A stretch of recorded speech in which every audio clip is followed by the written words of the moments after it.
Beyond ಬೌಂಡ್ರೀಸ್ನ ಮತ್ತೊಂದು ವಿಡಿಯೋಗೆ ಸ್ವಾಗತ. ವೈಫಲ್ಯಗಳಿಗೆ ಎಂದಿಗೂ ಹೆದರದೆ ಎದೆಗುಂದದ ಜನರಿದ್ದಾರೆ ಅನ್ನೋದು ಅತಿಶಯೋಕ್ತಿಯಲ್ಲ. ತಮ್ಮ ಸಾಧನೆಯ ಹಾದಿಯಲ್ಲಿ ಉಂಟಾದ ಎಲ್ಲ ಅಡೆತಡೆಗಳನ್ನು ಮೆಟ್ಟಿ ನಿಂತು ಉತ್ತುಂಗಕ್ಕೇರಿದವರು ಇದ್ದಾರೆ. ಅವರ ಸಾಲಿನಲ್ಲಿ ಶ್ರೀದೇವಿ ಮಾಳಪ್ಪ ಪೋಲ್ ಅವರು ಒಬ್ಬರು. ಸತತ ಹಿನ್ನಡೆ ಅನುಭವಿಸಿದ್ರು ಶ್ರೀದೇವಿಯವರು ತಮ್ಮ ಕನಸು ನನಸಾಗಿಸಲು ಅವಿಶ್ರಾಂತವಾಗಿ ಶ್ರಮಿಸಿದ್ರು. ಇಂದು ಅವರ ಪರಿಶ್ರಮ ಫಲ ಕೊಟ್ಟಿದೆ.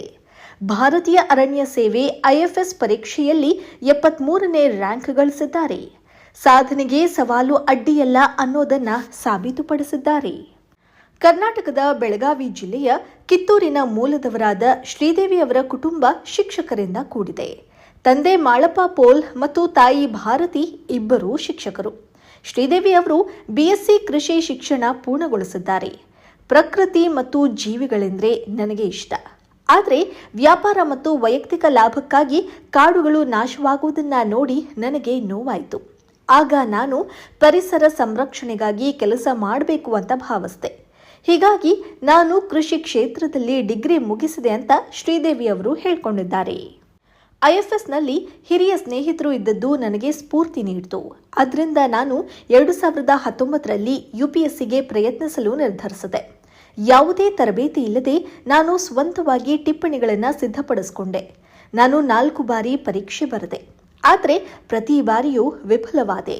ಆದರೂ ನಾನು ಎಂದಿಗೂ ಕೈ ಬಿಡಲಿಲ್ಲ ಅಂತ ತಮ್ಮ ಛಲದ ಬಗ್ಗೆ ತಿಳಿಸಿದ್ದಾರೆ. ನಾನು ಮೊದಲು ಆರ್ಥಿಕವಾಗಿ ಸದೃಢವಾಗಬೇಕೆಂದು ಭಾವಿಸಿದೆ. ಹೀಗಾಗಿ ಯಾವುದಾದ್ರೂ ಉದ್ಯೋಗ ಮಾಡಲು ಬಯಸಿದೆ.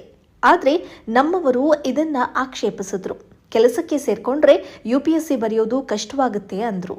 ಆದರೆ ನಾನು ಸುಮ್ಮನೆ ಕುಳಿತುಕೊಳ್ಳಲು ಬಯಸಲಿಲ್ಲ.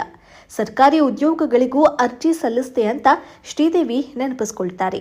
2023ರಲ್ಲಿ ಅವರು ಎಫ್ಸಿಐ ಗುಣಮಟ್ಟ ನಿಯಂತ್ರಣ ವಿಭಾಗದಲ್ಲಿ ಗ್ರೇಡ್ 3 ಸಹಾಯಕಿಯಾಗಿ ಆಯ್ಕೆಯಾಗಿದ್ರು. ನಲ್ಗೊಂಡ ಜಿಲ್ಲೆಯ ಮಿರಿಯಾಲಗುಡದಲ್ಲಿ ನೇಮಕಗೊಂಡರು. ಈ ಕೆಲಸ ನನ್ನ ಅಂತಿಮ ತಾಣವಾಗಿರಲಿಲ್ಲ.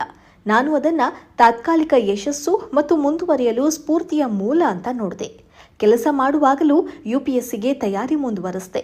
ಕೆಲಸದ ಸಮಯದ ನಂತರ ನಾನು ಅಧ್ಯಯನ ಮಾಡಿದೆ. ನನ್ನ ಹೆಚ್ಚಿನ ರಜಾ ದಿನಗಳನ್ನು ಸರ್ಕಾರಿ ಗ್ರಂಥಾಲಯದಲ್ಲಿ ಕಳೆದಿದ್ದೀನಿ ಅಂತ ಅವರು ಮಾಹಿತಿಯನ್ನು ನೀಡ್ತಾರೆ. ಕೊನೆಗೂ ನನ್ನ ಕಠಿಣ ಪರಿಶ್ರಮಕ್ಕೆ ಫಲ ಸಿಕ್ತು. 5ನೇ ಯತ್ನದಲ್ಲಿ ಐಎಫ್ಎಸ್ ಪಾಸ್ ಮಾಡಿದೆ. ಈ ಪ್ರಯಾಣದಲ್ಲಿ ನನ್ನ ಪೋಷಕರು ಮತ್ತು ಸಹೋದ್ಯೋಗಿಗಳ ಬೆಂಬಲ ಮರೆಯಲಾಗದು ಅಂತ ಅವರು ಕೃತಜ್ಞತೆ ವ್ಯಕ್ತಪಡಿಸಿದ್ದಾರೆ. ಕೆಲವೊಮ್ಮೆ ಸಮಯ ನಮ್ಮಂತೆ ನಡೆಯದಿದ್ದಾಗ ನಾವು ನಿರುತ್ಸಾಹಗೊಳ್ತೀವಿ. ನಾವು ಬೇರೆ ಏನನ್ನಾದರೂ ಸಾಧಿಸಬೇಕು ಅಂತ ಯೋಚಿಸಿ ಪ್ರಯತ್ನಿಸುವುದನ್ನು ನಿಲ್ಲಿಸ್ತೀವಿ. ಆದರೆ ನೀವು ತಾತ್ಕಾಲಿಕವಾಗಿ ದಿಕ್ಕು ತಪ್ಪಿದ್ರೂ ನೀವು ನಿಮ್ಮ ಗುರಿ ಸಾಧನೆಯತ್ತ ಪ್ರಯತ್ನಿಸುತ್ತಲೇ ಇದ್ರೆ ಯಶಸ್ಸು ಖಂಡಿತವಾಗಿಯೂ ಬರುತ್ತೆ ಅನ್ನೋದು ನನ್ನ ನಂಬಿಕೆ ಅಂತಾರೆ ಶ್ರೀದೇವಿ.